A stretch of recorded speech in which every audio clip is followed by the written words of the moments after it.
Comment করতাম, but সময় পাই না, আমি ভিডিও চালিয়েও বাদ দিলাই। এমনি ভিডিও চালালাম আর তো আর বাদ দেওয়া। তবে ট্রাই করবো ওয়াহিদুল ভাইরে সাপোর্ট করার লাগিয়া। তোমারে ভিডিও অডিও বা ওয়াহিদুল ভাই গোর কোন জায়গাতে একটু কইবা, হ্যাঁ, বা কোনোদিন যদি মিলো তাহলে একলগে ভিডিও অডিও বানাইমু, ঠিক আছে? হ্যাঁ, সুলতান ভাই দেখে ওয়াচিং কতরা, ওয়াহিদুল ভাই ও কতরা, থ্যাংক ইউ। মোহাম্মদ শামীম, আচ্ছা আপনি কিতা, আচ্ছা যাইতা গিয়া নি আমরা রে থুইয়া বাত হওয়ার, আচ্ছা বাত এখনো লোয়ার, মানে লোয়ার এখনো প্রিপারেশন চলে, যাইতাম না চলতে। আপনার ভাই স্কুল কোন জায়গা? জি আমি পাতাকান্দি সেন্ট্রাল পাবলিক স্কুলের টিচার। সেন্ট্রাল পাবলিক স্কুল নিশ্চয় চিনতে পাই, সবাই চিনবে, ফেমাস স্কুল, বরাকবেড়ি পুরো আসামের মধ্যে famous Patakandi central public school. আচ্ছা আশরাফ হক, আচ্ছা you are the good motivational speaker for us. Till now I am not a good motivational speaker, because now in future I want to become a good motivational speaker and good speaker, because those who have studied and those who have studied in different kinds of schools and college, they have the capacity to sound in front of people or in front of public. Education is the creation of a sound mind in a sound body. I have the capacity to sound in front of public or people because I studied in different kinds of schools and colleges. So that I want to become a good motivational speaker in future.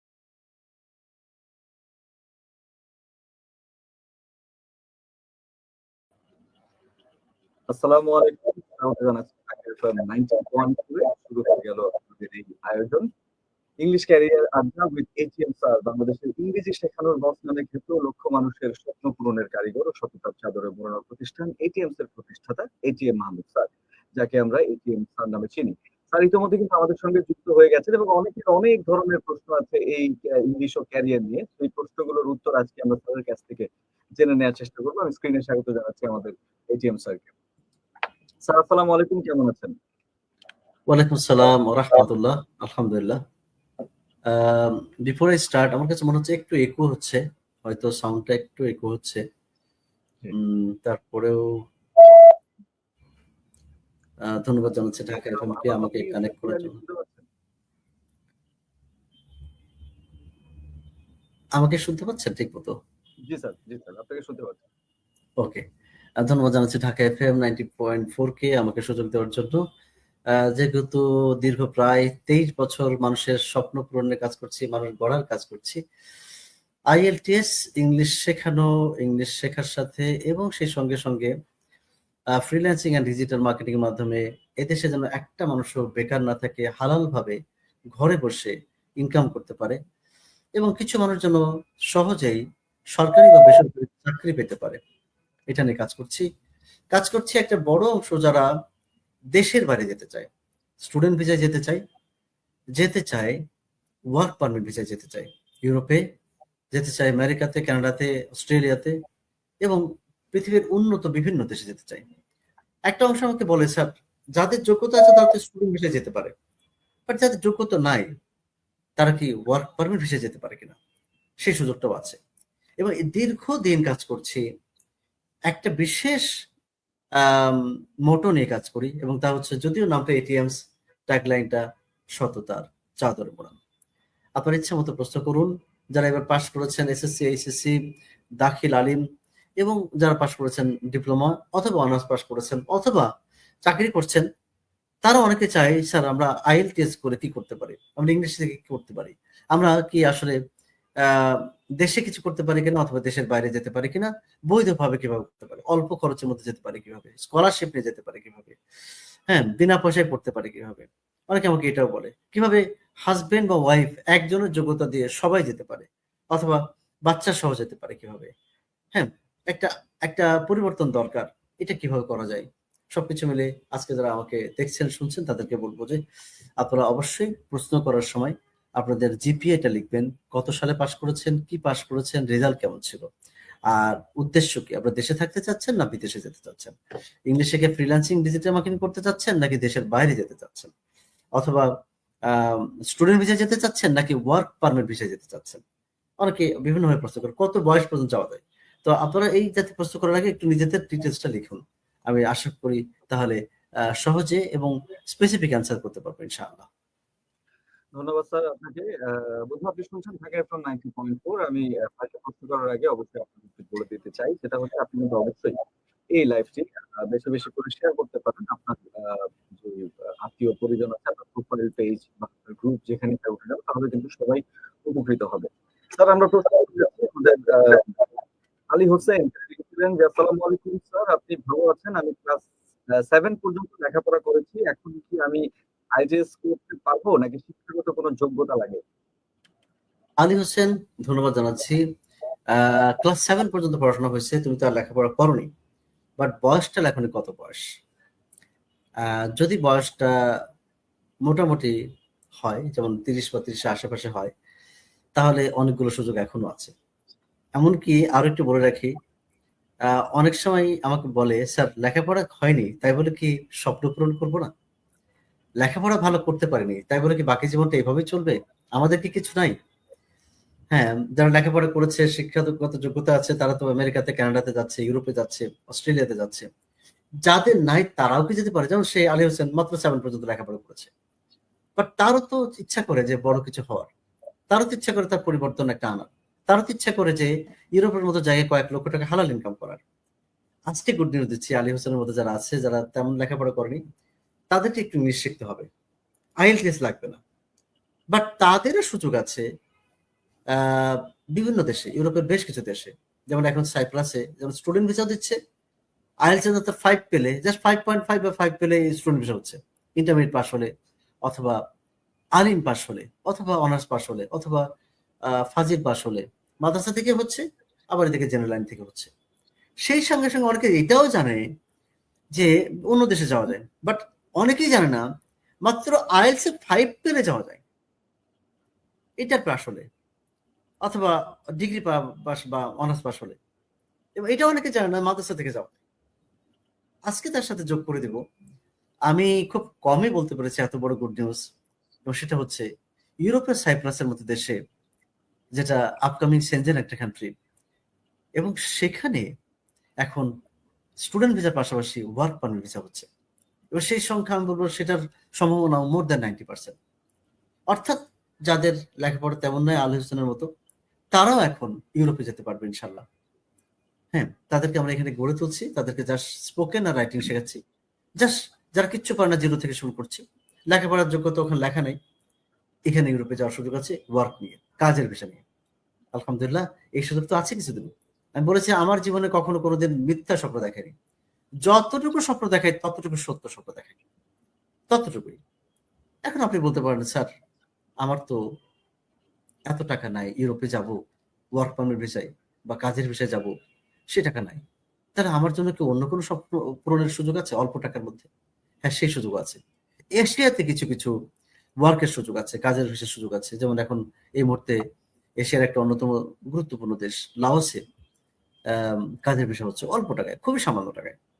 অর্থাৎ যেটা হলো ইউরোপে যেতে যত লাগে তার 3 ভাগ বা 4 ভাগের 1 ভাগ, তার 4 ভাগের 1 ভাগ খরচ, অল্প খরচে যাওয়া যাচ্ছে। এশিয়ার একটা উন্নত দেশ, এবং সেখানে লাওসে, ভিয়েতনামের পাশে, সেখানে ওয়ার্ক পারমিট ভিসা হচ্ছে, কোনো বয়স উল্লেখ করা নাই কত বয়স যাওয়া যাবে, অর্থাৎ যে কোনো বয়সে যাওয়া যাচ্ছে। আরেকটা জিনিস হচ্ছে এখানে ভালো একটা ইনকাম, হালাল ইনকাম, অর্থাৎ হালাল ইনকাম করতে পারছে, ভালো ইনকাম করতে পারছে, অল্প টাকায় যেতে পারছে, স্বপ্ন পূরণ করতে পারছে। সবকিছু মিলে অনেকে আমাকে বলে, স্যার এই যে আপনি বললেন সুখবরগুলো, স্টুডেন্ট ভিসা বললেন, হাজব্যান্ড ওয়াইফ একসাথে যাওয়ার সেটা বললেন, এবং সেই সঙ্গে সঙ্গে কাজের ভিসার কথা বললেন, কিন্তু আপনার সাথে কন্ট্যাক্ট করবো কিভাবে? ঢাকা এফএম তো আমাদেরকে সুযোগ দিবে না, সময় দেয় না। হ্যাঁ, প্রশ্ন করে প্রশ্নের উত্তর হলো, তার হয়ে গেল, বা শেয়ার করা হলো, কিন্তু কাজটা কি করবে? কাজটার জন্য আমার একটা টিম আছে, এটিএমস এ একটা বড় টিম। একটা অংশ তারা ইংলিশ শেখাচ্ছে, টিচাররা আইএলটিএস করাচ্ছে, যারা কিচ্ছু পারে না তাদের জিরো থেকে শুরু করাচ্ছে। আরেকটা অংশ তারা ভিসার কাজ করছে, ভিসা টিম, তারা স্টুডেন্ট ভিসা অথবা ওয়ার্কের জন্য কাজ করছে, সাহায্য করছে তাদেরকে, এবং তাদেরকে কনসালটেন্সি দিয়ে হেল্প করছে, যাতে তারা প্রতারিত না হয়, একটা জায়গা তো পাওয়া গেল যা সততার সাথে পরিচালিত, যেখানে কয়েক কোটি টাকা রাখলে কেউ নিবে না, কয়েক বস্তা টাকা রাখলে কেউ ধরবে না, ছুবে না, এরকম একটা জায়গা। আপন ভাই বোন অনেক সময় বিট্রে করে, কিন্তু এটিএম সে এটা কখন সম্ভব? আমি যাদের বেঁচে আছে সম্ভব না ইনশাল্লাহ। তা আমার ব্যক্তিগত নাম্বারে দিচ্ছি আপনাকে। আমার যে নাম্বারটা দিচ্ছি এই নাম্বারটা আমার সাথে আছে প্রায় দীর্ঘ আহ বলবো যে প্রায় 2 যুগের কাছাকাছি হলো আমার সাথে আছে এই নাম্বারটা, প্রায় 2 যুগ। তো আমার সেই ব্যক্তিগত নাম্বারটা দিচ্ছি 01712 80 81 93। বলছে ব্যক্তিগত নাম্বার, আমাকে অনেকে এটিএম স্যার বলে অথবা মানুষ গড়ার কারিগর বলে। আবার নাম্বারটা বলছি, এটা হোয়াটসঅ্যাপ করা আছে। এই নাম্বারে আপনারা কল না করে বেশিরভাগ ভালো হবে এসএমএস করলে, অর্থাৎ মেসেজ করলে হোয়াটসঅ্যাপে, তাহলে আমি আমার অবসর সময়ে এটা অ্যান্সার করার চেষ্টা করি। যেগুলো আমি পারি না সেগুলো আমার কলিগদেরকে দিয়ে দিই, তারা আমার সহকর্মী, তারা আপনাকে রেসপন্স করবে ইনশাল্লাহ, করবে ইনশাল্লাহ। অর্থাৎ আজকে হোক আর কালকে হোক ইনশাল্লাহ করবে, অথবা আজকে সকালে হোক আর বিকালে হোক, এর মধ্যে করবে ইনশাল্লাহ। আমি নাম্বারটা দিচ্ছি ব্যক্তিগত নাম্বার আবারও, যেটা হোয়াটসঅ্যাপ বললাম, 01712 80 81 93। আবার বলছি 01712 80 81 93। আরেকটা কথা বলে রাখি, আমার একটা ইউটিউব চ্যানেল আছে, আপনার ইউটিউবে যে দেখবেন প্রায় 400টা ভিডিও আছে আমার। ইউটিউবে যান, খুঁজে বের করুন এটিএম স্যার, এটিএম লিখুন, তারপর লিখুন স্যার, SIR, এটিএম স্যার লিখে একটু সাবস্ক্রাইব করুন, ভিডিওগুলো দেখুন। যতজন এই 400 ভিডিও পুরোটা দেখবেন তত জনের জীবন ইনশাল্লাহ বদলাবে, তত জনের। এবং আমি বলবো যদি কেউ বিদেশে যেতে চান অথবা বিদেশে করতে চান, এই ভিডিওগুলো দেখার আগে আপনারা কাউকে টাকা পয়সা দিবেন না, বা আপনার ক্যারিয়ার নিয়ে যাত্রা শুরু করবেন না। আগে দেখুন, তথ্যগুলো জানুন, তারপর আপনি করুন। একটা কথা বলতে হচ্ছে, for your very kind information, আপনার সবার জন্য, I am making aware about something is happening around us, যেটা খুবই দুঃখজনক। আমার ভিডিও, এটিএম স্যারের ভিডিও, এটিএম পেজে আছে, কোথাও হচ্ছে এটিএম স্যার পেজে আছে, অথবা ইউটিউবে আছে এটিএম স্যার ইউটিউবে চ্যানেল। এই চ্যানেলগুলো থেকে এই ভিডিওগুলোকে ডাউনলোড করে কেউ কেউ এআই দিয়ে আমার ভিডিওকে অন্য কণ্ঠ, অন্য কোনো মেসেজ দিয়ে তারা আপনাদেরকে প্রতারিত করছে। কেউ কেউ আমাদের কাছে তথ্য কিছু এসেছে এবং আমাকে দেখিয়েছে, কিছু মেসেঞ্জারে দেখিয়েছে। এই জন্য বলবো, কষ্ট করে হলে একবার দেখা করুন, সরাসরি দেখা করুন। আর আমি যে নাম্বারটা বললাম, মুখে বললাম, এই জন্য মুখে এই জন্য বললাম, কারণ আপনি দেখেন ভিডিওর সাথে অনেকে কিন্তু দিতে পারে নাম্বার, মুখে যেটা বললাম সেটাকে কেউ কিছু বিক্রি করতে পারবে না, কারণ হচ্ছে এটা আমার কণ্ঠ। আপনারা দেখবেন যারা এআই নিয়ে কাজ করছে, এআই তে আমার ভিডিওগুলোকে তাদের কণ্ঠ দিয়ে বা আমার কণ্ঠের সাথে মিলাই করার চেষ্টা করছে, দেখবেন যে মিলছে না, কণ্ঠ মিলছে না। হ্যাঁ, ভিডিও ঠিক আছে, আমার ছবি ঠিক আছে, কিন্তু কণ্ঠ মিলছে না, এটা মাথায় রাখবেন। এই জন্য বলবো, কষ্ট করে হলো আসেন। যদি গ্রামে থাকেন, প্রত্যন্ত এলাকায় থাকেন, আপনার বাড়ি কোথায় হতে পারে? আমার বাড়ি যেমন কুষ্টিয়া, হতে পারে আপনার বাড়ি রংপুর বা দিনাজপুর বা উত্তরবঙ্গে বা দক্ষিণবঙ্গে, সিলেট হতে পারে, চট্টগ্রাম হতে পারে, ময়মনসিংহ হতে পারে, যেখানে হোক না কেন, যেখানেই হোক, বাংলাদেশের কোনো প্রান্ত থেকে ঢাকায় আসতে 8-10 ঘন্টার বেশি তো লাগার কথা, যেখান থেকে হোক, অর্থাৎ একটা দিন এক বেলা। তা আপনি কষ্ট করে চলে আসুন, প্রয়োজনে 2টা মুরগি বা 2টা হাঁস বিক্রি করে আসুন, আসুন, তাও জেনে নিন, তারপর বুঝে নিন, তারপরে আপনারা কাউকে টাকা পয়সা দেন। কিন্তু আগে আপনার টাকা পয়সা দিচ্ছেন কেন? ওদেরকে আপনার টাকা পয়সা দিচ্ছেন, লক্ষ লক্ষ টাকা কেন আপনাকে দিবেন? এত তো লাগে না। আমরা তো বিনা পয়সায় ভিসা প্রসেস করছি, ভিসা না হলে কিছুই নিচ্ছি না, ভিসা হলে কিছু, না হলে কিছু না।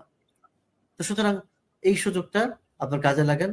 আর এই যে আমি বললাম, আমি যেহেতু মিডিয়াতে কথা বলছি, এই জন্য পুরো অ্যাড্রেসটা দিতে পারছি না, বাট এটুকু বলে দিচ্ছি, ঢাকার মালিবাগে এটিএম, যা সততার সাথে পরিচালিত। তো যে নাম্বারটা বললাম, এই নাম্বারে কথা না বলে বা এই নাম্বারের সাথে যুক্ত আমার সহকর্মী যারা আছে, তারা আপনাকে কল ব্যাক করা পর্যন্ত এবং আমার সাথে এখানে আসা পর্যন্ত আপনারা কোনো এই ধরনের লেনদেন করবেন না। আশা করি বুঝতে পেরেছেন। তবে যারা অনলাইনে কোর্স করছেন তাদেরকে দেখবেন যে আমরা একটা নাম্বার দিচ্ছি, এই নাম্বার থেকে মিলিয়ে নেবেন, তখন আপনারা অবশ্যই করবেন ইনশাআল্লাহ। Thank you so very much. অনেক ধন্যবাদ স্যার। আমাদের সঙ্গে আরো যারা আছেন, আমাদের অনেকগুলো এসএমএস, তার মধ্যে নজরুল মন্ডল আছেন, এমডি নজরুল মন্ডল। তিনি লিখেছেন, আসসালামু আলাইকুম স্যার, আশা করি ভালো আছেন। আমি তো দেশের বাইরে যেতে চাই, বাইরে যেতে ইচ্ছুক, আমাকে কি ইংলিশ শিখতে হবে? আচ্ছা নজরুল, কোনো ব্যাকগ্রাউন্ড কিন্তু শুনি নাই, কি পাস তা কিন্তু লেখা নাই, জি। শুধু লেখা আছে কি যেতে, দেশের বাইরে যেতে চাই। হ্যাঁ, যেতে চাই, কি যোগ্যতা, কোনটা দিয়ে যাবেন? আপনি কি স্টুডেন্ট হিসেবে যাবেন নাকি ওয়ার্ক পারমিটে যাবেন?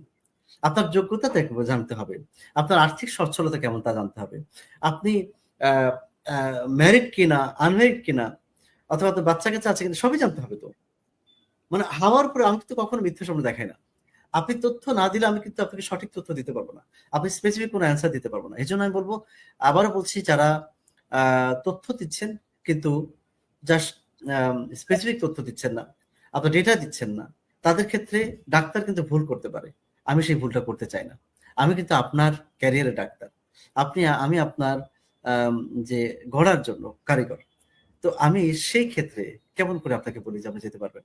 আরেকটা কথা হচ্ছে, ওয়ার্কম্যান ভিসাতেও কিছু বয়স উল্লেখ থাকে, সার্টেন বয়সের পরে অনেক জায়গায় নেয় না, তো সেটাও তো আপনি উল্লেখ করেন।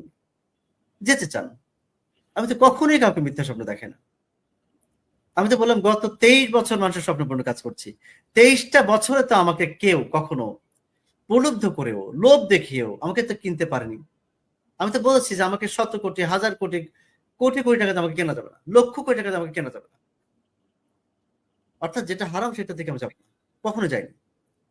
যদি কখনো কেউ মনে করেন কারো দ্বারা এটিএম এর কারো দ্বারা ক্ষতি হয়েছে, বা আপনার যা প্রাপ্য সেটা আপনি পাননি, বা আপনি মনে করছেন আপনার থেকে কেউ নিয়ে নিয়েছে, ছিনিয়ে নিয়েছে, সেদিন মনে করবেন যে আমি বেঁচে নাই। বেঁচে থাকলে এটা হবে না ইনশাল্লাহ।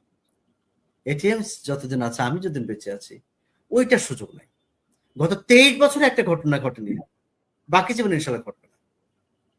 ওই জন্য বাংলাদেশের একটা এক্সাম্পল দেখালো, একটা এক্সাম্পল, একটা উদাহরণ যেটা সম্ভব।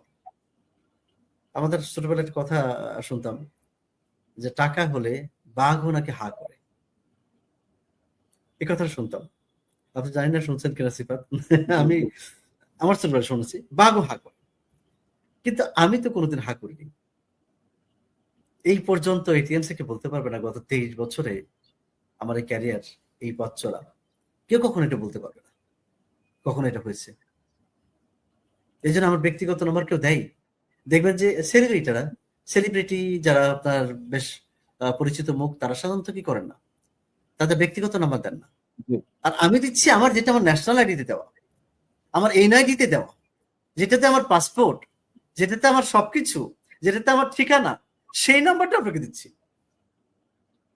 আমার ঠিকানা, আমার পরিচয়, আমার পূর্ব পরিচয়, যেটাতে আমার গ্রামের বাড়ি, কুষ্টিয়ার ঠিকানা, সব যেখানে দেওয়া, পাসপোর্ট যেখানে দেওয়া, এনআইডি যেখানে দেওয়া, সেই নাম্বারটি আপনাকে দিচ্ছি। আমি এই সৎসাহস আছে বলে দিচ্ছি, আলহামদুলিল্লাহ। আবারও নাম্বারটা দিচ্ছি, যে নাম্বারটা আমার সিগনেচার নাম্বার বা আমার যে নাম্বারটা মূল নাম্বার, সেটা আপনাদেরকে দিচ্ছি। আপনার প্রত্যেকে রিসেভ করে রাখুন। এই নাম্বারটা কিন্তু নাম্বার না, এটা জীবন পরিবর্তন। এটা একটা পরিবারের আহার, এটা একটা পরিবারের দারিদ্রতা থেকে সামনের দিকে আগানো।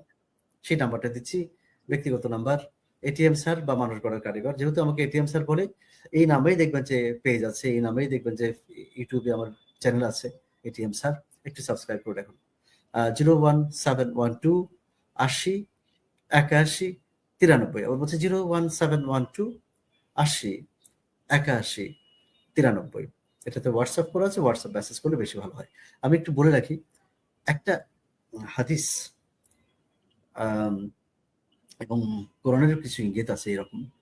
আল্লাহ তাআলা শুধুমাত্র এই পুরো পৃথিবীকে, জমিনকে আল্লাহ দিনদারদের জন্য দিয়ে দিয়েছেন। আবার বলি, এই পুরো পৃথিবীকে আল্লাহ তাআলা দিনদার জন্য দিয়ে দিয়েছেন। অর্থাৎ যারা সৎ, যারা আল্লাহর কথাগুলো মেনে চলছেন, নবী সাল্লাল্লাহু আলাইহি ওয়াসাল্লামের তরিকা মতো চলছেন, তাদের জন্য পুরো পৃথিবী দিয়ে দিয়েছেন আল্লাহ, পুরো দুনিয়া দিয়ে দিয়েছেন, দুনিয়া। অর্থাৎ এটা অনেকে মনে করে যে না না, তাহলে যারা ঠিক মতো চলছে না, নামাজ কালাম পড়ছে না, যারা আল্লাহর কথা শুনছে না, নবী সাল্লাল্লাহু আলাইহি ওয়াসাল্লামের কথা চলছে না, তাদের কাছে কি টাকা পয়সা নাই? হ্যাঁ আছে। দেখবেন যে তারা একসময় তারা হতাশ থাকে, শান্তিতে নাই।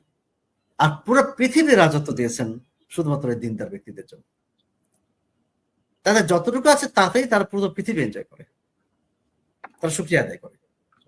তো আমি যেন বলবো যে যেখান থেকে আছেন, ওই যে একটা কথা মাথায় রাখবেন, সে বিদেশে যাক, দেশে থাকুক, ব্যবসা করুক আর লেখাপড়া করুক, সততা এমন একটা জিনিস, অনেস্টি নেভার ডাইজ।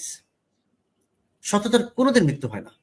সাময়িক কষ্ট হতে পারে, বাট সততার কোনোদিন মৃত্যু হয় না। I hope it got my point. Thank you sir. আমাদের সঙ্গে আছেন শিবু বেগম। তিনি লিখেছেন, স্যার আমি পলিটেকনিক্যাল থেকে কম্পিউটার ইঞ্জিনিয়ারিং পাস করার পরে কি আইটিএস করে বিদেশে যেতে পারবো, ভালো কোনো দেশে?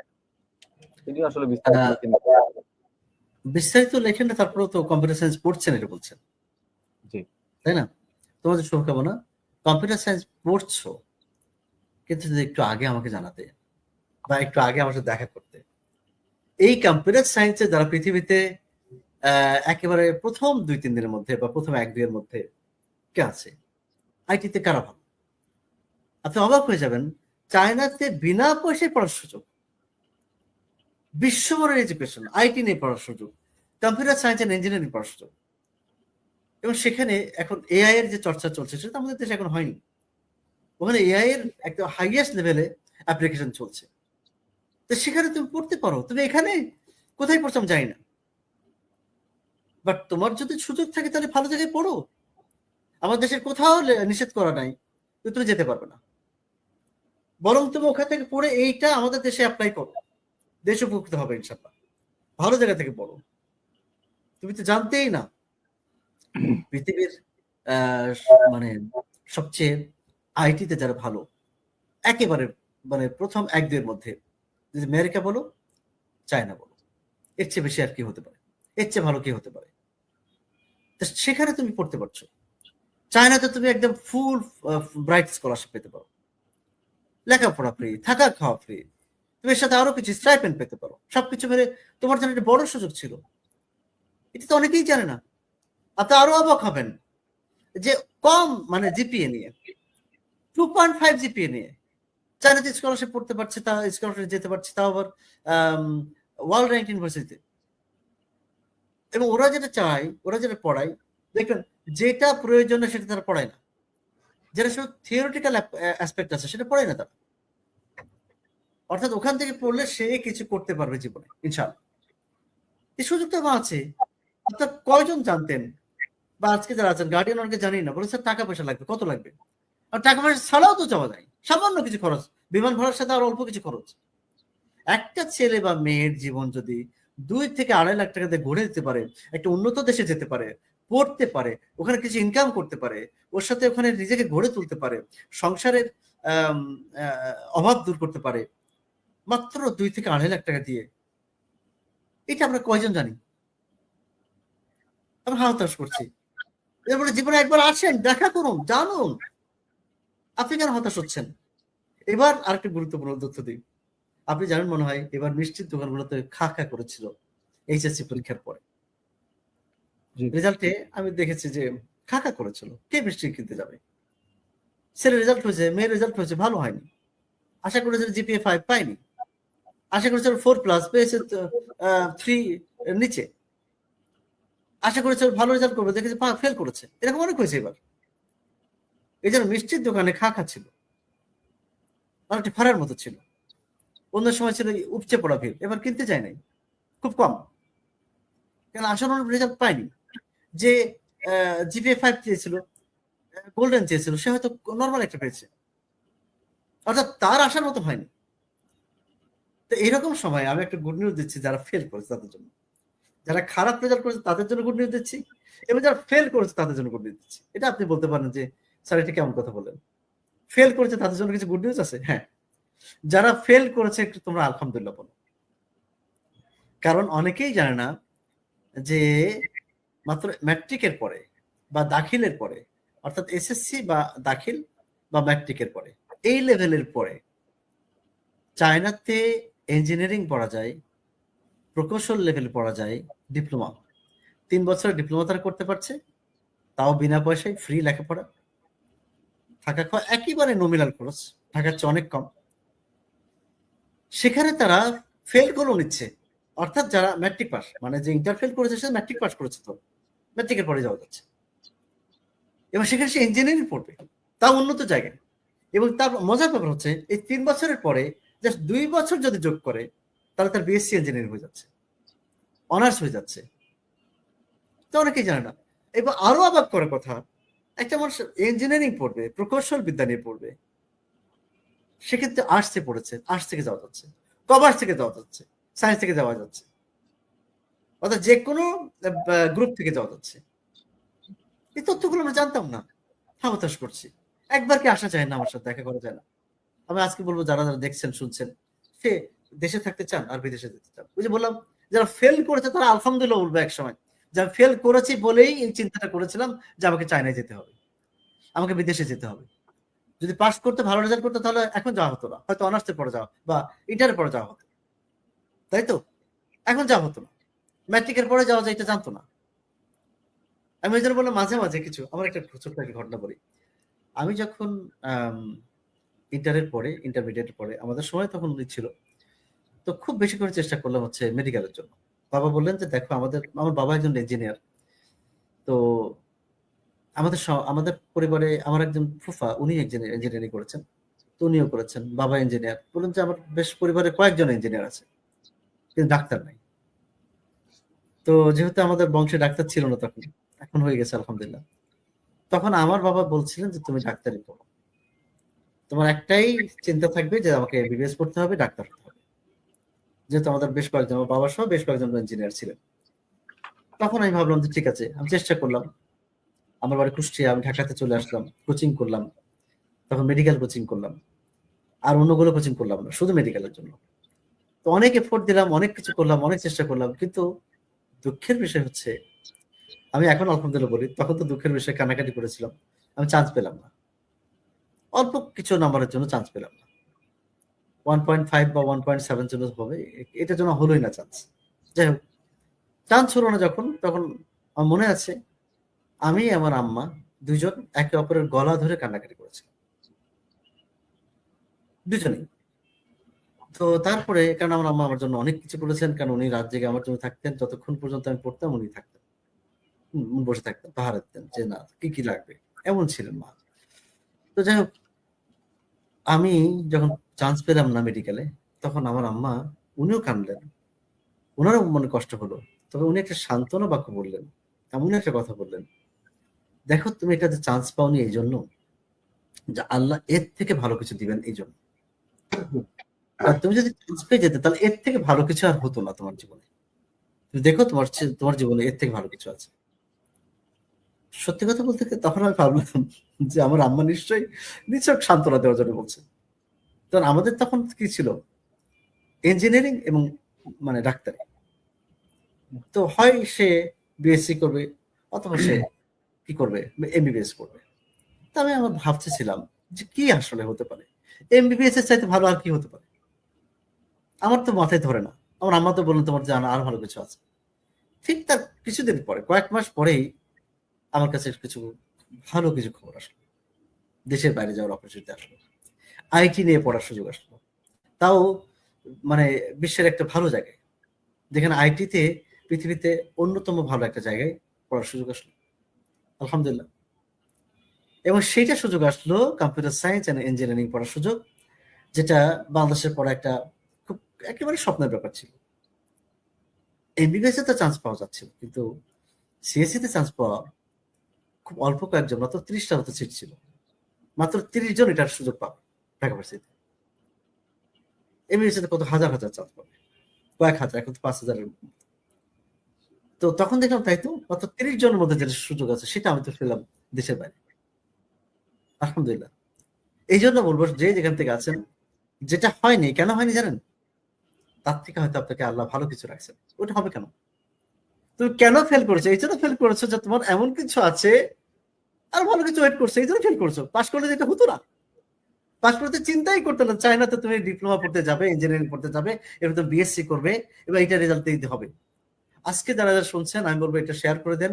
যারা আজকে হতাশ, যারা আজকে মনে করছেন গ্যাপ আছে, ইয়ার গ্যাপ আছে, যারা যেতে পারেননি, পড়াশোনায় ম্যাট্রিকের পড়া হয়নি, তাদের সুযোগ আছে, ইনশাল্লাহ, ইনশাল্লাহ হবে। এছাড়া একটু বলে রাখি, ওই যে কিছুক্ষণ আগে আলী হাসান না আলী হোসেন ছিল, আমি নামটা ভুলে গেলাম, হ্যাঁ প্রথম যিনি বলেছিল আলী হোসেন, তার যে শিক্ষাগত যোগ্যতা কম ছিল। কিন্তু আমি আজকে বলবো, শিক্ষাগত যোগ্যতা থাকলেও তুমি সফল ইনশাল্লাহ, না থাকলেও তুমি সফল ইনশাল্লাহ। তুমি থাকলেও ইউরোপে যেতে পারছো, একাডেমিক যোগ্যতা, লেখাপড়া থাকলে। একাডেমিক লেখাপড়া তোমার পাস হয়নি, ম্যাট্রিক ইন্টার পাস করতে পারোনি, অনার্স পাস করতে পারো, তারপরও তুমি ইউরোপে যাবে ইনশাল্লাহ। অর্থাৎ যোগ্যতা থাকলেও তুমি ইউরোপে যাবে ইনশাল্লাহ, আইএল টেস্ট করেও যেতে পারবে ইনশাল্লাহ, আইএল টেস্ট ছাড়াও যেতে পারবে ইনশাল্লাহ। সেই সুযোগ এখন আছে, সেই সুযোগ আছে এখন, তা বৈধ হবে ইনশাল্লাহ।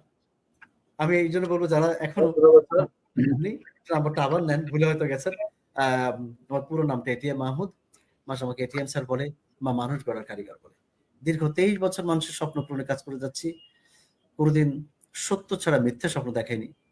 কোনোদিন আমাকে কে কিনতে পারেনি। বলেছিলাম যে এটিএম এমন একটা জায়গা যা সততার সাথে পরিচালিত, যেখানে কয়েক বস্তা টাকা রাখলে কেউ নেবে না, ইনশাল্লাহ ধরবে না, ছুবে না, সেই প্রতিষ্ঠান গড়ে তুলেছি। আর সেখানকারই আমি কর্ণধার। আমার ব্যক্তিগত নাম্বার দিচ্ছি 01712 80 81 93। আপনারা আগামী 1 ঘন্টা ইচ্ছা মতো কল করুন 01712 80 81 93। আর এই নাম্বারটাতে হোয়াটসঅ্যাপ করা আছে। আমি চাইবো যে আপনারা পরবর্তী যে প্রশ্নগুলো করবেন সেখানে আপনি একটু স্পেসিফিক আপনার প্রশ্নগুলো করবেন, কিছু তথ্য দিবেন, কি পাস করেছেন আর বয়স কত, বিবাহিত হলে সেটাও জানেন, বিবাহ না করলে সেটাও জানেন। আর একটা বলে রাখি, বিবাহ যারা করেনি তাদের জন্য কিছু গুড নিউজ আছে, যারা করেছে তাদের জন্য গুড নিউজ আছে। বিবাহ যারা করে তাদের জন্য কি গুড নিউজ আমি দেখাবো।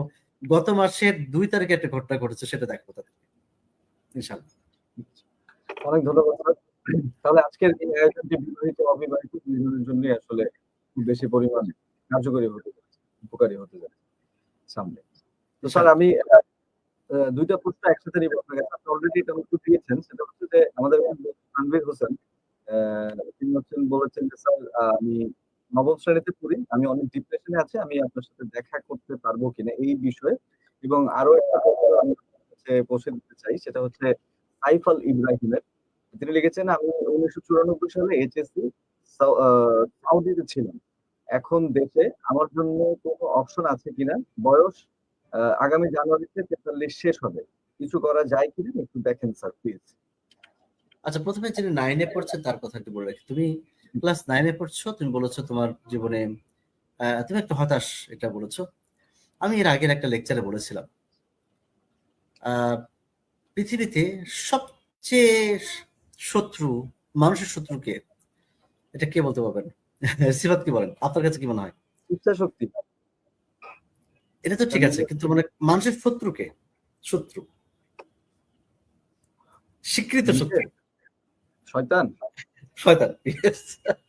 আপনার ঠিক হয়েছে, কারণ আল্লাহ কোরআনে বলেছেন তোমাদের সবচেয়ে বড় শত্রু হলো শয়তান। আল্লাহ বলে দিচ্ছেন, নবী সাল্লাল্লাহু আলাইহি ওয়াসাল্লাম তার হাদিসের মধ্যে বলে দিচ্ছেন, আল্লাহ কোরআনেই বলে দিচ্ছেন সরাসরি। এখন কোরআনে আল্লাহ বললেন তোমাদের সবচেয়ে বড় শত্রুকে? শয়তান। শয়তান কি করেছে জানেন? সে একেবারে তার একটা বিশ্ববিদ্যালয় খুলে পড়ছে, মানুষের কিভাবে ক্ষতি করা যায়, কতভাবে মানুষকে বিভ্রান্ত করা যায়, একটা বিশ্ববিদ্যালয় খুলে পড়ছে। সেই বিশ্ববিদ্যালয়ে বিভিন্ন চ্যাপ্টার পড়ানো হয়, অনেক চ্যাপ্টার। সবচেয়ে বড় চ্যাপ্টারই কি? মানুষকে ক্ষতি করার জন্য, মানুষকে কিভাবে গাফেল করা যায়, মানুষকে কিভাবে বিচ্যুত করা যায়। আপনার অবাক হয়ে যাবেন, এই সমস্ত চ্যাপ্টার, যত লেসন আছে, যত বই পুস্তক শয়তান তৈরি করেছে, এর মধ্যে সবচেয়ে বড় যে চ্যাপ্টার সেটা হচ্ছে হতাশা। এই শয়তানের প্রথম পাঠশালার, তার বিশ্ববিদ্যালয়ের প্রথম যে চ্যাপ্টার, যে চ্যাপ্টার নিয়ে সে এইটা হলে আর কোনো কিছু তার দরকার নাই, এই প্রথম অস্ত্র।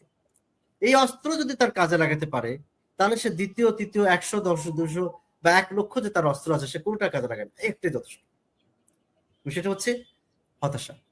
যদি কারোর মধ্যে একটু হতাশা ঢুকাইতে পারে শয়তান, তার শয়তান বলা যায় ও নিজেই শয়তান হয়ে যাচ্ছে, আমার আর কোন কাজ করতে। অর্থাৎ যাকে হতাশ করা যায়, আপনি দেখবেন কয়েকদিন আগে আমার কাছে প্রতিদিন লোক আসে, আজকেও বেশ কিছু লোক ওয়েট করছে, আমি লাইভের পরে ইনশাল্লাহ আবার জয়েন করবো, তাদের সাথে কথা বলবো। তো বলছিলাম যে হতাশা এমন, কয়েকদিন আগে একটা ছেলে আমাকে, আমি যখন বললাম তোমার কাছে ফজর হয়েছে, সে বলেছে আমি আগে 5 ওয়াক্ত নামাজ পড়তাম। আমি তোমার আজকে ফজর হয়েছে? সে বলছে আমি আগে 5 ওয়াক্ত পড়তাম, 1 ওয়াক্ত কাজে হতো না। আমি তোমার কি গতকাল ফজর হয়েছে? বলছে আমি আগে 5 ওয়াক্ত পড়তাম। আমি তার আগের দিন ফজর হয়েছে, বলছেন আমি আগে 5 ওয়াক্ত পড়তাম, 1 ওয়াক্ত জামাত ছাড়া মিস করতাম, জামাত মিস করতাম। আমি তো সপ্তাহ আগের কথা বলছি, আগের কথা বলছি, এখন বর্তমান জিজ্ঞেস করছি। বলছে বর্তমান আমি একটু হতাশ, এই জন্য আমি ভাবছি যেদিন হতাশা কেটে যাবে সেদিন থেকে নামাজ পড়বো। মানে দেখেন, খেয়াল করে দেখেন, সে কিন্তু 5 ওয়াক্ত নামাজ পড়তো, সে একসময় মানে দিনের দাওয়াত দিত, সে মসজিদে মসজিদে সে দাওয়াত দিত, বিভিন্ন দেশে সে ঘুরেছে, চিল্লা দিয়েছে। সেই ছেলে বলছে সে এখন নামাজ তো পড়েই না, সে ওয়েট করছে কবে তার হতাশা দূর হবে, তারপর সে নামাজ পড়বে। তার মানে দেখেন, শয়তানের প্রথম যে পাঠশালার প্রথম যে এটা, বিশ্ববিদ্যালয়ের প্রথম যে পাঠ, ওই চ্যাপ্টার সে তার মধ্যে ঢুকাই দিয়েছে। সেটা কি হতাশা? হতাশা কি করলো? যে ছেলের 5 ওয়াক্ত নামাজ পড়তো জামাতের সাথে, তার জামাত ছুটাই দিল, সে দিনের দাওয়াতে সেটা বন্ধ করে দিল, তার নামাজ বন্ধ করে দিল, সে এখন 1 ওয়াক্ত পড়ে না।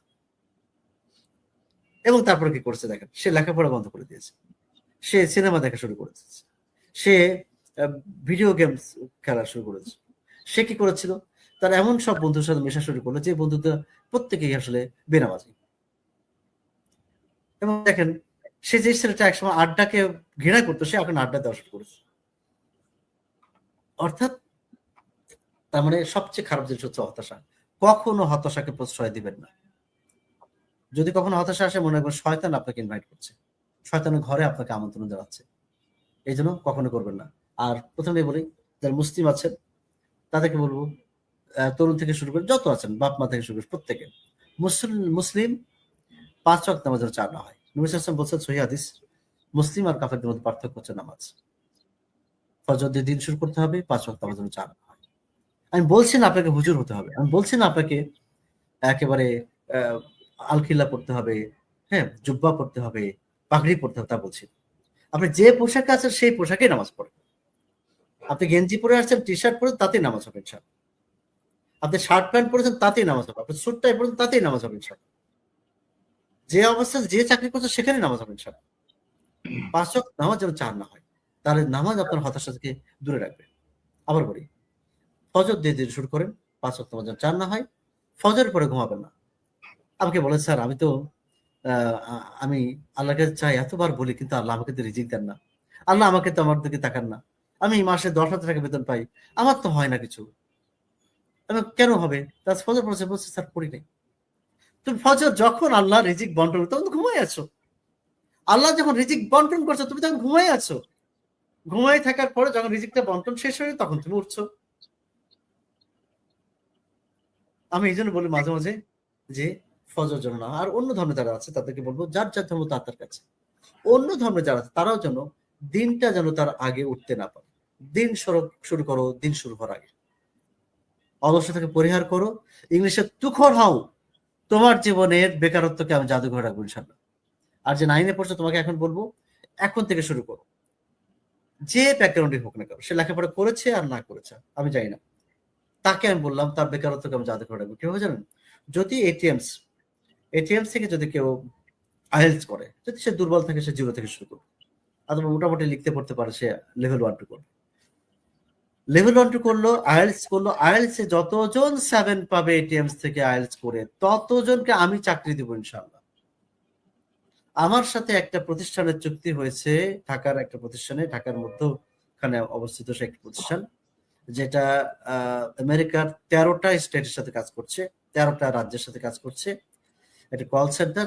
সেখানে আমাকে অফার দেওয়া হয়েছে, একটা বিটুবি হয়েছে, চুক্তি স্বাক্ষর হয়েছে এটিএমস এর সাথে তাদের, যে স্যার যতজন এটিএমস থেকে আইএলটিএস করে যতজন 7 পাবে, whatever the background they are from, ততজনকে চাকরি দেওয়া হবে, regardless of their background, regardless of their age, ততজনকে চাকরি দেওয়া হবে ইনশাআল্লাহ।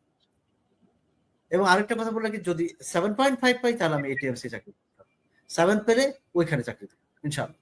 তো তুমি কেন বেকার থাকবে? তোমার বেকারত্বকে জাদুঘর রাখবো ইনশাআল্লাহ। আরেকটা কথা, এটার সাথে যদি কেউ ডিজিটাল মার্কেটিং করে এটিএমস থেকে এবং ফ্রিল্যান্সিং করে, সে কখনোই বেকার থাকতে পারে না। এই দেশে বসে, ঘরে বসে একটা ছেলে ক্লাস 7 8 পাস করা, বা কোনো মতো ইন্টার পাস করেছে, বা কিছু পাস করেনি, স্কুলে যায়নি, সেও ইনশাআল্লাহ এখানে লাখ টাকার উপর ইনকাম করবে, তা হালাল ভাবে। এই দেশে দরিদ্র লোক একসাথে খুঁজে পেতে হারিকেন দিয়ে খোঁজা লাগবে, টর্চ লাইট দিয়ে খোঁজা লাগবে, যদি আমার কাছে কেউ মেনে চলে। কথা বললাম, আপনি হয়তো বিশ্বাস করছেন জানি না, যদি কেউ মেনে চলে, একটা টর্চ লাইট দিয়ে খুঁজতে হবে দেশে কোন বেকার আছে কিনা। ইনশাআল্লাহ সেদিন আসবে। ইনশাআল্লাহ। Thank you sir. আমাদের যে পরবর্তী প্রশ্নটা ছিল সেটা হচ্ছে যে, আমাদের একজন বন্ধু, তার বয়স হচ্ছে 43 শেষ হলো। তো তিনি 1994 সালে এই চিঠি দিয়েছেন এবং সৌদিতে ছিলেন। তো এখন উনি সৌদিতে ছিলেন, কিছু করা যায় কি? ওনারটা ভুলে গেছিলাম আমি। একটু বলে রাখি, বয়স তো 43 হয়ে গেছে ওনার, তাই না? জি। আপনি বলতে পারেন এই বয়সে আর কি থাকে। আমি এর আগে কিন্তু এই ঘটনাটা বলেছিলাম, যে কেউ কেউ আমাকে বলে অ্যাকচুয়াল লাইফ স্টার্টস ফ্রম, কি জানেন, 40। বুঝছেন? বলেন তো। অ্যাকচুয়াল লাইফ স্টার্টস ফ্রম 40, কেউ আমাকে বলে actual life starts from 50। Okay. এটা ডিবেট আছে। তবে এইটা কেন বললাম, মানুষের জীবনের প্রকৃত জীবন শুরু হয়তো 40-এর পর থেকে। 40-এর আগে সে এস্টাবলিশ হতে পারে না ওইভাবে। দেখবেন যে তার স্ট্রাগল থাকে, তার লেখাপড়া করতে হয়, তাকে চাকরির জন্য ঘুরতে হয়, প্রমোশনের জন্য ঘুরতে হয়। হ্যাঁ, 40-এর আগে বড় পদ পাওয়া যায় না সাধারণত। আর যদি আল্লাহ আমার একটা বিশেষ ভাগ্যবান আমি করেছেন আমাকে, আমি মানে 30-এর আগেই আমি সফল হয়েছি আলহামদুলিল্লাহ। আমি একটা বড় প্রতিষ্ঠান প্রধান কর্মকর্তা ছিলাম। তখন আমার বয়স 28.5 বা 29 বছর। দায়িত্ব পেলাম একটা বড় প্রতিষ্ঠানের, তাও প্রধান কর্মকর্তা পদ, আলহামদুলিল্লাহ। কিন্তু বেশিরভাগ ক্ষেত্রে দেখবেন, ওই যে বললাম প্রকৃত জীবন শুরু হয় হচ্ছে 40 থেকে। 40-এর মধ্যে একটা মানুষ তার একটা জায়গায়, আপনি দেখেন বিসিএস কারা, তারা বড় পদ কখন পায়? ইয়াং বয়স পায় না কিন্তু। জি। তারা কখন পায়? একটা পরিণত বয়সে থাকে পায়। যেমন দেখবেন যারা বড় পদে যাচ্ছে যখন 40-এর পরে, ডিসি হচ্ছেন, এসপি হচ্ছেন 40-এর পরে। আচ্ছা, একটা মানুষ ভালো ব্যবসা করছে, ব্যবসায়িক কিন্তু হ্যাঁ হতে পারে যে কোনো বয়সে, কিন্তু এস্টাবলিশ হয় বা বড় রূপ দেয় তার দেখবেন 40-এর পরে হয়। ঠিক আছে, এখন ধরেন কোন একটা প্রাইভেট প্রতিষ্ঠানে হবে, দেখবেন যে একদম ঠিক যে সেলস পর্যায় থেকে দেখেন, একদম এসআর থেকে শুরু করে, টেরিটরি সেলস থেকে শুরু করে ন্যাশনাল সেলস ম্যানেজার হতে, বা একদম বড় প্রতিষ্ঠানের ওই জিএম পর্যন্ত দেখবেন যে 40-এর আগে হচ্ছে। তার ওনার বয়স 43। এখন যদি বলতে পারেন যে সৌদি আরবে ছিলাম, আসছি কিন্তু বাড়িতে টাকা পয়সা চাচ্ছিল, সব শেষ হয়ে গেছে। মাথায় রাখবেন, আমি এর আগে বলেছিলাম বাস পাখির একটা গল্প বলেছিলাম। বাস পাখি, আমি সংক্ষেপে একটু বলছি, বাস পাখি তার জীবনের কিন্তু 40-এর পরে তার একটা বিশেষ পরীক্ষা হয়। তার যে সবচেয়ে বড় অস্ত্র সেটা হচ্ছে তার নখ, থাবা, যেটা দিয়ে সে শিকার করে। সেইটা কিন্তু আস্তে আস্তে 40-এর আগে একটু হতে থাকে, 35-এর পর নষ্ট হয়, 40-টা অকেজো হয়ে যায় অনেকটা। 40-এর পরে একটা বিশেষ যুদ্ধ হয় তার। সে একটা উঁচু পাহাড়ে বা পর্বতে যে এমন জায়গায় যায় যেখানে তাকে অন্য শিকারী শিকার করতে পারে না। সেখানে যে সে ওয়েট করে এবং সে নতুন করে তার সমস্ত পালকগুলো, আগে সে কি করে, সব পালকগুলো সে খুলে ফেলে, যে সেগুলো আর কাজ করছে না। নখ, সে ওখানে ওই পাথরে আঘাত করে করে সব নখ উঠাই ফেলে। ঠোঁট তার নরম হয়ে যায়, সে কিন্তু ঠোঁটে কাজ করতে পারে না, ভেঙে যায়। সেই ঠোঁটটাকে আবার সে সম্পূর্ণ উঠাই ফেলে পাথরে টুকরে টুকরে। এবং তারপরে সে মাত্র 5 থেকে 6 মাস পরে, তখন সে এই সময়টা তার জীবনে একটা সবচেয়ে কষ্ট একটা যায়, এত কষ্টের জীবন তার আর কখনো হয়নি। যে বাজ পাখি কখনো পোকামাকড় খেত না সেটা খায়, যে লতা পাতা খেত না সেই লতা পাতা খেয়ে থাকে ওই সময়, বৃষ্টির পানিতে যা পায় সে পানিতে খায়। এইভাবে করে তার কোনো মতো জীবনটা পালন করে এবং তারপরে আস্তে আস্তে দেখে আবার নতুন তার পালক হয়, নতুন তার ঠোঁট গজায়, নতুন তার নখ হয়, আবার সে আবার 35 থেকে 40 বছরের নতুন জীবন পায়। অর্থাৎ তাদের একটা লাইফ সাইকেল হচ্ছে প্রায় 70 থেকে 80 বছর, কোথাও কোথাও 90 বছর পর্যন্ত বেঁচে থাকে একটা বাজ পাখি। অনেকে জানে না কিন্তু তাদের এত বছর পর্যন্ত বাঁচে। এই 70-80 বছরের মধ্যে অর্ধেক বয়সে অনেকে মারা যায়, যারা এই চ্যালেঞ্জটা নিতে পারে না। ওই 40 বছর পরে অনেকে মারা যায়, যারা 40 বছর পরে এই চ্যালেঞ্জটা নিতে পারে 6 মাসের বা 5 মাসের, তারা আবার পরবর্তী 40 বছর বেঁচে থাকে। এই জন্য বলবো, আপনার 43 বছর বয়স, আপনি কি জানেন আপনি 14 বছর ছিলেন, ঠিক আছে, তো ওখানে টাকা পয়সা নাই বললে চলে, খুব অল্প টাকা ইনকাম করে। আমি সৌদি আরবে গিয়েছি, আমি দুবাইতে গিয়েছি, আমি মালয়েশিয়াতে গিয়েছি, আমি সিঙ্গাপুরে গিয়েছি, আমি দেখেছি মানে শ্রমিকরা কি করে। আমার সৌভাগ্য হয়েছে এসব দেশে যাওয়ার, আলহামদুলিল্লাহ। আমি একাধিকবার সৌদি আরবে গেছি, তো আমি দেখেছি যে কত কষ্ট করে তারা, কত রোদের মধ্যে। আমি দেখি যে একটা পলিথিনের একটা ব্যাগ নিয়ে, বড় ব্যাগ নিয়ে দাঁড়ায় আছে। তা আমি মসজিদে নববী থেকে নামাজ পড়ে যাচ্ছি, দেখি যখন দাঁড়ায় আছে। আমরা যে পানি খাচ্ছি, জুস খাচ্ছি, সেগুলা, হ্যাঁ, ওই বোতলগুলো ফেলার জন্য বা অন্য উচ্ছিষ্ট ফেলার জন্য ওখানে রাখা। তারা ওটা মানে মোবাইল আসলে ডাস্টবিন, তারা ওখানে দাঁড়ায় আছে। কাবা থেকে নামাজ পড়ে তারপর আসছি মক্কা থেকে, দেখি দাঁড়ায় আছে। দেখে বোঝা যাচ্ছে আমার দেশের ছেলে ভাই বোন ভাইরা। তাদেরকে জিজ্ঞেস করলাম কত পায়। একজন বলল যে তার বাড়ি চাঁদপুরে, এবার সে ওখানে পায় হলো 400 রিয়াল পায়। হিসাব করে দেখলাম আমাদের দেশে টাকা প্রায় 12,000 টাকা। এই 12,000 টাকা চাকরি করছেন এখানে, স্যার কি করবো? এর সাথে থাকা আর খাওয়ার ফ্রি দিচ্ছে, 12,000 থেকে 2,000 খরচ করি আর 10,000 পাঠাই। আমি এইটার জন্য কত খরচ করে আসছেন? তখন যখন বললো যে 5-6 লাখ টাকা খরচ করে আসছে, ওখানে কেউ 7 লাখ টাকা খরচ করে আসছে। তার মানে যে টাকা খরচ করে আসছেন তাই তো উঠবে না সারা জীবন। আপনি যেখানে আছেন, যেটুকু টাইম আপনি আছেন কয়েক বছর, এই বছর এতদিনে তো আপনার হবে না, টাকা উঠবে না। কারণ 12,000 টাকা যদি প্রতি মাসে পাই, 1 বছরে 1.5 লাখ টাকা হয়। তো এই টাকাতে আপনি কি করবেন? তো তখন বললো স্যার আসলে ভুল করে ফেলছে, আসলে বুঝিনি। এই জন্য বলবো, যদি আপনার টাকা ইনকাম করতে হয় তাহলে আপনাদের উচিত হচ্ছে ইউরোপে যাওয়া। সুযোগ আছে আপনার। এখন ইউরোপে তো ওয়ার্ক পারমিট ভিসা হচ্ছে, কাজের ভিসা হচ্ছে, সুযোগ তো আছে। আমি কিছুক্ষণ আগে বললাম যে একটা দেশে, এশিয়ার একটা দেশ লাওসে অল্প টাকায় যাওয়া যাচ্ছে। এবার সেখানে ভালো বেতন, ভালো বেতন চাকরি। সৌদি আরবে যা ইনকাম করছে 1 মাসে, তার কত গুণ, 5-6 গুণ ইনকাম করার সুযোগ আছে। ওই যে বললাম 12,000 টাকা, 12,000কে 5 গুণ করলে কত হয়? প্রায় 60,000, 70-80,000 টাকা ইনকাম করার সুযোগ আছে। অল্প টাকা যেতে পারছে, এটা অনেকে যথই জানে না। এই জন্য বলবো, তো আপনার জীবনে আরো সুন্দর কিছু করার সুযোগ আছে, বাকি জীবনটা নষ্ট করবেন না। আপনার উপর ডিপেন্ড করছে আপনার সন্তান, আপনার পরিবার, ভাই বোন, অনেকে। তাই সুযোগ তো আছে। একটা জায়গাতে করেছি যেখানে আপন ভাই বোন বিশ্বাস করা কতটুকু যায় না, এখানে কয়েক বস্তা টাকা রাখলে কেউ তো নিবে না, তো ইনশাল্লাহ আপনার টাকা হারারও তো ভয় নাই। তো সেই জায়গাতে তো আছে। কারণ আপনি দেখেন এদেশে এত প্রতারণার, এত এজেন্সি আছে, এত চক্র আছে বিদেশে পাঠানোর নামে।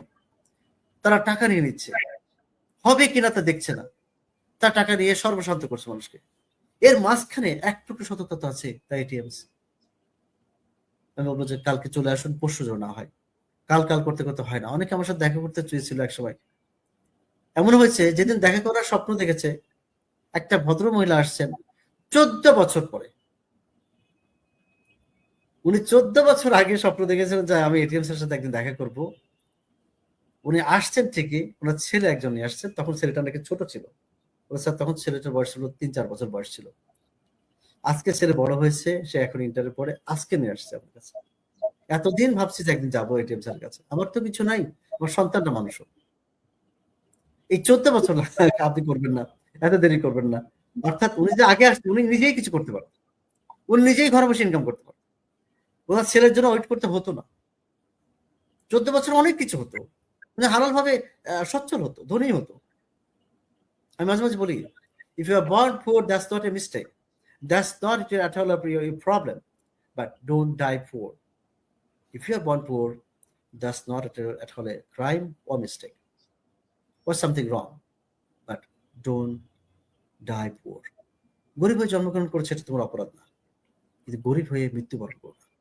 আল্লাহ অনেক কিছু দিয়েছেন, অপার সম্ভাবনা দিয়েছেন, হাত পা সব দিয়েছেন, গরিব হয়ে মৃত্যুবরণ করো না। অনেক ধন্যবাদ স্যার। আমরা মোটামুটি অনেকটা শেষের দিকে চলে এসেছি, অনেকগুলো প্রশ্ন রয়ে গেছে, কিন্তু আমি জানি না আসলে সবগুলো প্রশ্ন করতে হয়তো আজকে সম্ভব হবে না। তারপর আমি একটা প্রশ্ন আপনার কাছে পর্যায়ে এসে করতে চাই। সেটা হচ্ছে, আমাদের একজন বন্ধু লিখেছিলেন, এম.এ. আজাদ তালুকদার, তিনি লিখেছিলেন, আমি বিসিএস পাস, আমার বয়স 47 বছর, প্রাইভেট কার চালাতে পারি, সরাসরি company সার্বিয়াতে food delivery cum driver কাজের ভিসা করে দিতে পারবেন কিনা জানাবেন। এবং আরেকটা ছোট্ট প্রশ্ন আমি আপনার কাছে পৌঁছে দিতে চাই, যেহেতু একেবারে শেষের দিকে আমরা।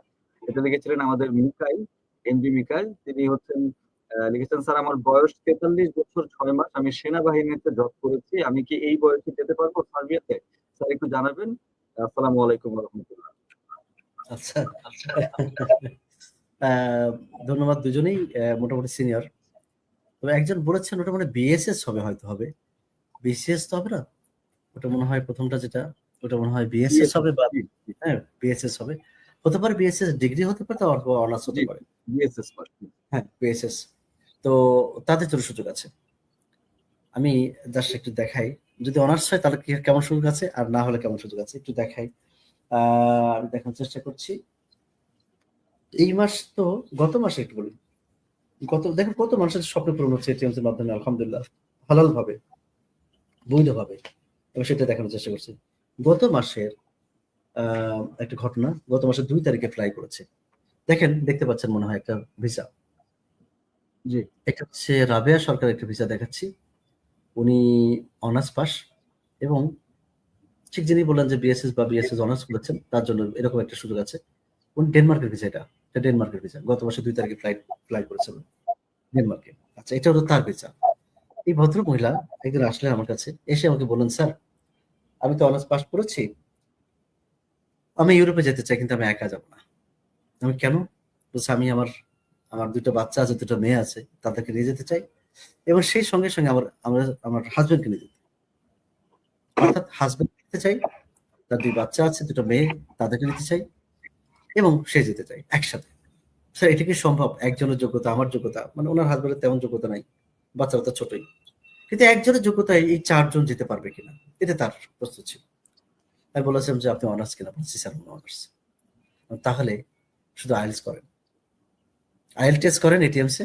আপনি জানেন মনে হয় এটিএমস এ যারা আইএলটিএস করে, তাদের জন্য যদি একবার কখনো আইএলটিএস স্কোরটা না আসে, ওনার 6.5 দরকার ছিল। 6.5 যদি একবার না হয়, তার দ্বিতীয়বার ওই কোর্সটা সম্পূর্ণ ফ্রি। বা স্পোকেন রাইটিং পড়েছে, তার ফ্লুয়েন্সি আসে নাই। একবার করেছে কোর্স, ২ বার করেছে কিন্তু ফ্লুয়েন্সি আসে না, আবার ফ্রি। এভাবে ১০ বার ফ্রি করা আছে একই খরচে। অনলাইন থেকে অফলাইন করা যায়, অফলাইন থেকে অনলাইনে করা যায়, সবকিছু সুযোগ আছে। আচ্ছা, গ্যাপ দিয়ে আবার শুরু করা যায়, সবকিছু সুযোগ আছে। এইজন্য এত ভালো রেজাল্ট আসছে। আপনি জানেন এখান থেকে 99 পেয়েছে, 8.5 পেয়েছে, 8 পেয়েছে, 7+ পেয়েছে, এত বেশি, এত ভালো রেজাল্ট বাংলাদেশে কোথাও করেছে কিনা আমি জানি না। এটিএমস এ যত স্কোর করেছে। এখন বলছি এই ভদ্রমহিলা উনি করলেন, সম্ভবত ৩ মাসের জায়গায় ৬ মাস লেগেছিল তার আইএলটিএস এ 6.5 পেতে। তারপরে আমাকে বললেন, "স্যার, 6.5 তো চলে আসলো এটিএমস এ করে। এখন আমি কিভাবে যেতে পারি?" তখন তার ভিসাটা প্রসেস করলাম আমরা, তার পরিবার সহ। আলহামদুলিল্লাহ, দেখেন গত মাসের ২ তারিখে তারা ফ্লাই করেছে। এটা তার ভিসা, ডেনমার্কের ভিসা। তার সাথে গেলেন হচ্ছে এই দেখেন তার বড় মেয়ে, ছোট বাচ্চা। তার কোনো যোগ্যতা নাই। তার ভিসা হলো ডেনমার্কের। এবার তার ছোট মেয়ে দেখাচ্ছি। তারও ভিসা হলো একই সাথে। দেখেন, এটা আরেকটা ভিসা, তার হলো তার হাসব্যান্ড এটা। দেখেন, সব ডেনমার্কের ভিসা হলো। যোগ্যতা ছিল একজনের। এখান থেকে করলাম, আইএলটিএস করালাম। এখানে সুযোগ দিলাম 6.5 না আসা পর্যন্ত করার। এখান থেকে ভিসা প্রসেস করা হলো। ভিসা না হলে কিছুই না। এখান থেকে তারা মানে এই করলো, সবকিছু করে ভিসা নিয়ে ৪ জনের ভিসা একসঙ্গে গত মাসের ২ তারিখে ফ্লাই করেছে। আলহামদুলিল্লাহ বলি। শুধু স্বপ্ন দেখায় না, বাস্তব দেখালাম, বাস্তব প্রমাণ। জি। আপনি দেখেন অনেক ভিসা হচ্ছে। এবার সাইপ্রাসের ভিসা, ইউরোপের সাইপ্রাসের ভিসা অনেক হয়েছে। অনেক ভিসা হয়েছে। আমি কিছু ফেসবুকে পোস্ট দিয়েছি। কিছু পোস্ট দিই নাই। তারা বলেছিল, "স্যার, কিছু তাদের সামাজিক বা কোনো কিছু সমস্যা আছে, তাদের জন্য তো নিষেধ করেছিল, দিই নাই।" তো অনেক ভিসা। এবার একটা ভিসাও রিজেক্ট হয়নি ডেনমার্কের। একটা ভিসাও রিজেক্ট হয়নি এটিএমস এর তরফ থেকে যেগুলো করা হয়েছিল সাইপ্রাসের। একটা ভিসাও রিজেক্ট হয়নি, যেটা হলো ইউকের জন্য, লন্ডনের জন্য। এবার এখন আরেকটা গুড নিউজ দিচ্ছি। অস্ট্রেলিয়ার ভিসা হচ্ছে প্রায় 98 থেকে 99%। প্রায় সব যোগ্যতা থাকলে ভিসা। আইএলটিএস হলে ভিসা হচ্ছে। আমরা এই আইএলটিএসটা করাচ্ছি, তারপরে ভিসা। আপনারা অবাক হয়ে যাবেন, নেদারল্যান্ডসে একসাথে হাসব্যান্ড ওয়াইফ যেতে পারছে একজনের যোগ্যতা। জাস্ট ইন্টার পাস থাকলে যাওয়া যাচ্ছে, অনার্স থাকলেও যাওয়া যাচ্ছে। ইন্টার পাস থাকলেও হাজব্যান্ডের যদি যোগ্যতা থাকে, তার ওয়াইফ যেতে পারছে, বাচ্চা কাছে যেতে পারছে। ওয়াইফের যোগ্যতা থাকলে হাজব্যান্ড বাচ্চা কাছে যেতে পারছে। একটা বলছি, কিছুক্ষণ আগে বলছিলাম যে বিবাহিত হও, তোমার জন্য গুড নিউজ আছে, না হলেও গুড নিউজ আছে। মনে করেন কিছুদিন আগে একটা ছেলে আসলো, ও আমাকে বলল, "স্যার, আমি ইউরোপে যেতে চাই, কিন্তু আমি হচ্ছে 8 পাস।" বেশ কিছুদিন আগের কথা বলছি। ও 8 পাস। তোমার তো সুযোগ না, আমি তো মিথ্যা স্বপ্ন দেখাই না। একটা সুযোগ আছে ওয়ার্ক পারমিটে যাওয়ার। কিন্তু যদি তুমি মানে যেতে চাও পুরো পরিবার নিয়ে, সেটার জন্য তোমাকে এই করতে হবে। একটা বুদ্ধি ওকে শেখালাম। তুমি এক কাজ করো, তুমি লেখাপড়া তেমন করোনি, একটা ভালো বিয়ে করো। "কেমন বিয়ে স্যার? আমি অনার্স পাস দেখে একটু বিয়ে করো।" এখন, "স্যার, এটা কি আসবে?" আমি বললাম যে, "হ্যাঁ, আসবে।" বলছে, "আমি 8 পাস। আমাকে অনার্স পাস করে মেয়ে বিয়ে করবে?" "হ্যাঁ, করবে।" আমি তোমাকে বললাম যে, "তুমি এক কাজ করো, তুমি গায়ের রং না দেখে যোগ্যতার রং দেখো।" তাই করেছে। ও অনার্স পাস একটা মেয়ে বিয়ে করে নিয়ে আসছে। স্যার, আমার পরিবারের ভাবলো, "হ্যাঁ, পারিবারিকভাবে হয়েছে।" তাকে আইএলটিএস করতে বললাম। "তুমি আইএলটিএস করলে তুমি যেতে পারবে ইনশাআল্লাহ।" একদিন আমাকে যে বলল, "স্যার, আমার স্ত্রী তো আসলে আম সন্তান সম্ভবা। She is expecting." তো আমি বললাম, "ঠিক আছে। তাহলে বাচ্চা হয়ে যাক, তারপরে ইনশাআল্লাহ যাবে। একসাথে যাবে ইনশাআল্লাহ।" স্যার একসাথে বাচ্চা নিয়ে বাচ্চা নিয়ে যাবে ইনশাল্লাহ। মজার ব্যাপার দেখেন, এগুলো বাস্তব। আমি দেখালাম যেটা, এরকম অনেক ঘটনা ঘটছে, মানে প্রতিদিন কোনো কিছু ঘটনা ঘটছে, কিছু না কিছু ঘটছে। আলহামদুলিল্লাহ এই স্বপ্নগুলো বাস্তবে পরিণত হচ্ছে। ঠিক আরেকজনের কথা বলবো যার বয়স 43 বা 44 হয়ে গেছে, 44 মনে হয়, তার জন্য বলবো হ্যাঁ এখন 45-46 পর্যন্ত যাওয়া যাচ্ছে ওয়ার্ক ভিসায় ইউরোপে। আপনি অবাক হবেন, ইউরোপের বেশ কিছু দেশ, তার মধ্যে সাইপ্রাসে ভিসা হচ্ছে, অনেক ভিসা। সাইপ্রাসে যেমন স্টুডেন্ট ভিসা হয়, তেমনি ওয়ার্ক পারমিট ভিসা হচ্ছে। আপনি জানেন, অবাক হয়ে যাবেন, পর্তুগালে ওয়ার্ক ভিসা হচ্ছে। আপনি অবাক হয়ে যাবেন, ফিনল্যান্ডে নিজেদেরই ক্রাইসিস আছে, জব ক্রাইসিস, বাট তারা ভিসা, ওয়ার্ক ভিসা ওখান থেকে ইস্যু করছে তারাও। যেন আমার দেশে দেখেন, আমার দেশে বাংলাদেশে কিন্তু অনেক বেকার আছে, অথচ আমার দেশে বেশ কিছু দেশ থেকে, যেমন ইন্ডিয়া থেকে, শ্রীলঙ্কা থেকে, আফ্রিকা থেকে, তারা কিন্তু এখানে কাজ করে। আমার নিজের দেশেই কিন্তু বেকার, বাট বাইরের থেকে তারা কিন্তু এসে ওয়ার্ক করছে। ঠিক তেমনি ফিনল্যান্ডে ওদের নিজেদেরই কিন্তু আসলে বেকার আছে, বাট আমার দেশ থেকে তারা বা বিভিন্ন দেশ থেকে তারা নিচ্ছে। এই সুযোগগুলো কিন্তু আছে, অনেকে জানে না এটা। আর যেহেতু সুযোগ আছে, সুযোগগুলো কাজে তো লাগাতে হবে। শেষ হয়ে গেলে তখন কিছুই করতে পারবো না। আর একটা তো প্রতিষ্ঠান বললাম যে সততার সাথে পরিচালিত, যেখানে আপনার টাকা পয়সা হারানোর ভয় নাই। ইনশাআল্লাহ যতদিন বেঁচে আছি এই সুযোগটা আছে। আমি তো বললাম যে গত 23 বছর আমাকে কেউ কিনতে পারেনি, 100 কোটি 1000 কোটি টাকা আমাকে কেনা যাবে না ইনশাআল্লাহ। বাকি জীবন যতদিন বেঁচে আছি, আমার একটাই হলো, আমি অতটা স্টুপিড না যে আমার সন্তানের জন্য আমি হারাম পয়সা রেখে দেব, ওরা আমার জন্য কয়দিন দোয়া করবে। আমি জাহান্নামে কষ্ট করব, কবরে কষ্ট করবো, জাহান্নামে কষ্ট করবো, হাসরের মধ্যে কষ্ট করব, ওরা আরামে থাকবে, এরকম এরা এত বড় স্টুপিড হবে না, এত বড় গর্ধ পাবে না। এই কাজ যারা করছেন আমি তাদেরকে বলবো, আপনার সন্তানের জন্য রেখে দিচ্ছেন, কোনটা রেখে দিচ্ছেন? হালালের মধ্যে যতখানি হয় তত অসুবিধা নেই, হালাল অনেক হলে অসুবিধা নেই, সারা পৃথিবী কিনে রেখে না হালাল দিয়ে, অসুবিধা নেই। হারাম 1 টাকাও যেন না ঢুকে পরিবারে। ওই হারামের দায় কিন্তু আপনার ছেলে মেয়ে নেবে না, আপনার ওয়াইফ নেবে না, কেউ নেবে না, আপনার মাও নেবে না। তা আপনি কেন ওটা করবেন? তাদের সুখের জন্য হারাম কেন করবেন? যতটুকু হালাল হয় ততটুকু, এর 1 পয়সা বেশি নেবেন, আপনার লস হবে, আপনার লস হবে। আশা করি এই ফিলোসফি আমার মধ্যে আছে বলে যতজনের এই ফিলোসফি থাকবে ততজন শান্তিতে থাকবেন ইনশাআল্লাহ। এপারেও থাকবেন, ওপারেও থাকবেন ইনশাআল্লাহ। ধন্যবাদ স্যার। আমি একেবারেই শেষের দিকে, একেবারেই মানে আমাদের সঙ্গে একেবারেই বিদায় নিতে হবে। যদি আপনি শেষ মুহূর্তে আর কি অল্প করে যদি শেষ হলেও শেষ হইল না, শেষ সাঙ্গ করি মনে হবে এখানে শেষ, কিন্তু শেষ হইল না। আসলে অনেক কিছু বলার ছিল, তারপরেও হলো না। আমি এটুকু বলবো, জীবনে যদি কিছু করতে চান, বড় হতে চান, হতাশার মধ্যে আছেন, কষ্টের মধ্যে আছেন, অনেকে ডিভোর্সি, হাজবেন্ড নাই, চলে গেছে, সন্তানদের দেখে না, খরচপাতি দেয় না, অনেকে অনেক কষ্ট করছে, অনেক মা অনেক কষ্ট করছেন, অনেক বাবা অনেক কষ্ট করছেন, অনেক হাজবেন্ড ওয়াইফ তারা এত কষ্ট করছেন, তারা যোগ্যতা থাকার পরেও কষ্ট করছেন। অনেকের বেশ কিছু জমি আছে, তারা জানেই না এইটুকু বিক্রি করে অনেক বড় কিছু করা যায়, জানেন। এই জন্য সবকিছু মিলে আমার কাছে দেখা করার সুযোগ আছে প্রতিদিন, বিনিময়ে আমি কিছুই দিই না। গত 23 বছর কারোর কাছ থেকে কেউ বলতে পারবে না তাকে পরামর্শ দেওয়ার জন্য কোনো টাকা পয়সা কখন নিয়েছি, বাকি জীবন নিতে চাই না। বাট তার আগে বলবো, আমি ব্যক্তিগত নাম্বার দিচ্ছি, এই নাম্বারে কথা বলে আসুন, কিছু না করেন আসুন। এবং আমি মাঝে মাঝে বলি, কিছু না পড়া হামাগুড়ি দিয়ে হলেও দেখা করুন, কিছু নাই, টাকা নাই। আমাকে বলে স্যার আমি যে আসবো চট্টগ্রাম থেকে, আমি রংপুর, দিনাজপুর, সিলেট থেকে আসবো, ময়মনসিংহ থেকে আসবো, কুষ্টিয়া থেকে আসবো, এই টাকা তো আমার না। আমাকে কিছু বিক্রি করেন, ধার করেন, 2টা মুরগি বিক্রি করেন, কবুতর বিক্রি করেন, আপনি হাঁস বিক্রি করেন, কিছু না হলে আপনার প্রিয় কোনো জিনিস বিক্রি করে হলো আসুন, তারপরে দেখা করুন, জেনে যান, বুঝে যান কি করতে হবে। আগামীকালকে আসুন, পরশু দিনের জন্য অপেক্ষা করবেন না। আমার ব্যক্তিগত নাম্বার দিচ্ছি আবারও, তবে আমার সহকর্মী একজন নাম্বার দিচ্ছি। অনেক সময় আমার ব্যক্তিগত নাম্বার অনেকেই পান না, আমি পরে আবার অ্যান্সার করার সুযোগ পাই, তখন করি।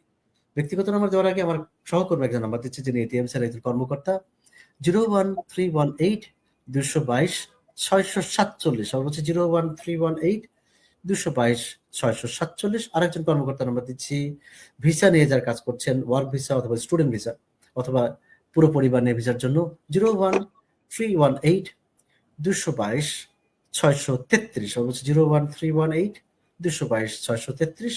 আরেকটা নাম্বার দিচ্ছি আমার সহকর্মীর, 01321-18-11-27, সর্বোচ্চ 01321 18 11 27। আমার ব্যক্তিগত নাম্বার দিয়ে শেষ করছি। আমার ব্যক্তিগত নাম্বার আবার বলছি, যেটা আমার সাথে আছে প্রায় 2 যুগ। এটিএম স্যার বা মানুষ গড়া কারিগর বলে সেভ করে রাখুন 01712 80 81 93। আবার বলছি ব্যক্তিগত নাম্বারটা 01712 80 81 93। আমার পিছনে দেখতে পাচ্ছেন একটা লোগো, এটা আমার অফিসের প্রতিষ্ঠানের লোগো এটিএমস। আর একই নামে আছে একটা পেজ এটিএমস নামে। আরেকটা এটিএমস পুরোটা হয়তো দেখা যাচ্ছে না, এবার দেখতে পাচ্ছেন পুরোটা। আরেকটা হচ্ছে এটিএম স্যার নামে একটা একটা ইউটিউব চ্যানেল আছে। আপনারা সবাই ইউটিউবে এটা না দেখে কেউ আগে প্রসেস করবেন না। এটা হলো অথেন্টিক, ভেরিফাইড করা। ইউটিউবে যান, খুঁজে বের করুন এটিএম, তারপর লিখুন স্যার, SIR, এটিএম স্যার লিখে সাবস্ক্রাইব করুন। আর আমি যেটা বলেছি আমার নাম্বারটা কিন্তু হোয়াটসঅ্যাপ করা আছে। আমার হোয়াটসঅ্যাপ নাম্বার বলে শেষ করছি 01712 80 81 93। 01712 80 81 93। আগামী 1 ঘন্টা ইচ্ছা মতো কল করুন অথবা ইচ্ছা মতো হোয়াটসঅ্যাপে মেসেজ করুন। ধন্যবাদ জানাচ্ছি ঢাকা FM 90.4 কে আমাকে সুযোগ দেওয়ার জন্য। মুসলিমদেরকে বলবো কোনোভাবে যেন 5 ওয়াক্ত নামাজ চার না হয়। প্রত্যেক ফরজের পরে, ফরজ নামাজের পরে আয়াতুল কুরসি পড়ুন। প্রতিদিন অনেকবার ইস্তেগফার করুন। রাতে সূরা মুলক পাঠ করে ঘুমান। আপনার জীবন আগের চেয়ে সুন্দর যাবে। আর যদি তাহাজ্জুদ নামাজ কেউ না পড়ে থাকেন, অভ্যাস করুন।